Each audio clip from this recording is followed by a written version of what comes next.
ചേച്ചി നിങ്ങൾ ഇങ്ങനെ ചെലയും വെട്ടിക്കൊണ്ടിരുന്നു. നിങ്ങൾ നാട്ടിൽ നടക്കണമെന്ന് അറിയുന്നില്ലേ? ഗ്രൂപ്പ് ഒന്നും നോക്കില്ല, അയൽക്കൂട്ട ഗ്രൂപ്പ് ഒന്നും നോക്കിയില്ലേ? അമ്മ ഇതിനിടെ മോള് വീട്ടിൽ വന്നൊരു പെയിന്റ് പണിക്കാരൻ്റെ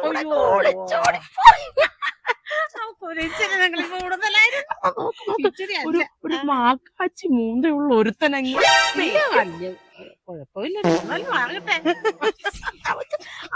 അവക്ക് മാത്രല്ല, അവളുടെ മോളാണെങ്കിൽ ഈ നാട്ടിലെ വലിയ ക്ലിയോപാട്രയാണെന്നാണ് അവളുടെ വിചാരം. വയസ്സിന്റെ മുഖത്ത് നോക്കത്തില്ല അവള്. ഇങ്ങനെ വെച്ചോണ്ടേ അവള് നടക്കത്തുള്ളൂ.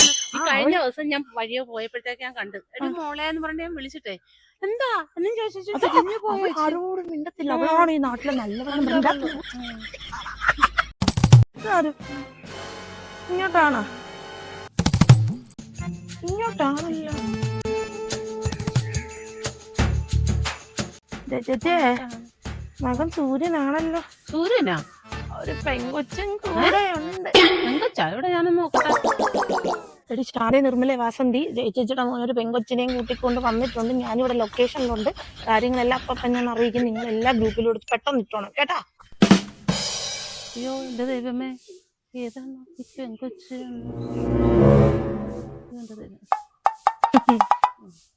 കൂട്ടുകാര് വല്ലോ. മോനെ സൂര്യ, ആരാടാ അവനെ പെങ്കൊച്ച്? എന്റെ കൂട്ടുകാര് വല്ലോ ആണോ? അല്ലമ്മേ, ഞങ്ങള് തമ്മിൽ കുറച്ചു നാളായിട്ട് ഇഷ്ടത്തിലാണ്. എനിക്ക് ഇനി അവളില്ലാതെ ജീവിക്കാൻ പറ്റത്തില്ല. അതുകൊണ്ട് ഞാൻ അവളെ ഇങ്ങ് വിളിച്ചോണ്ട് ഭഗവതി,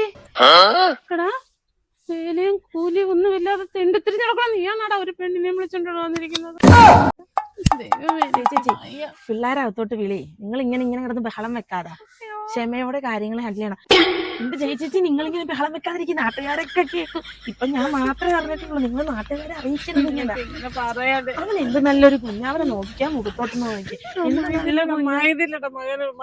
മകള് കെട്ടിയെന്ന് പറഞ്ഞോണ്ടിരുന്നല്ലോ നമ്മൾ. ആ മകൻ വല്ല പെയിന്റിന്റെ പണിയെങ്കിലും ഉണ്ട്. ഇവൻ അതുപോലെ നമുക്ക് ചെലവിന് കൊടുക്കാം. നിങ്ങളില്ലേ, ഞങ്ങളില്ലേ, നമുക്ക് കൊടുക്കാം. ചേച്ചി നോക്കി, ജോലി ഇല്ലെന്നല്ലേ ഉള്ളു. എന്ത് നല്ലൊരു കുഞ്ഞാ ചേച്ചിയുടെ മകൻ. എന്റെ മോളെ ആണെങ്കിൽ ഇവനെ കൊണ്ട് കെട്ടിക്കണോന്ന് പോലുമായിരുന്നു എന്റെ ആഗ്രഹം. എനിക്ക് അത്രയ്ക്ക് ഇഷ്ടം. എന്ത് തങ്കക്കൂടം പോലത്തെ ഒരു കുഞ്ഞാണ് ഇവൻ. ഇനിയിപ്പോ പറഞ്ഞിട്ട് കാര്യമില്ല. അവൻ എന്തായാലും വേറെ കല്യാണം കഴിച്ചു. അമ്മേ, ഇത് ഞാൻ തന്നെയാ. അമ്മ വിഷമിക്കണ്ടല്ലോ.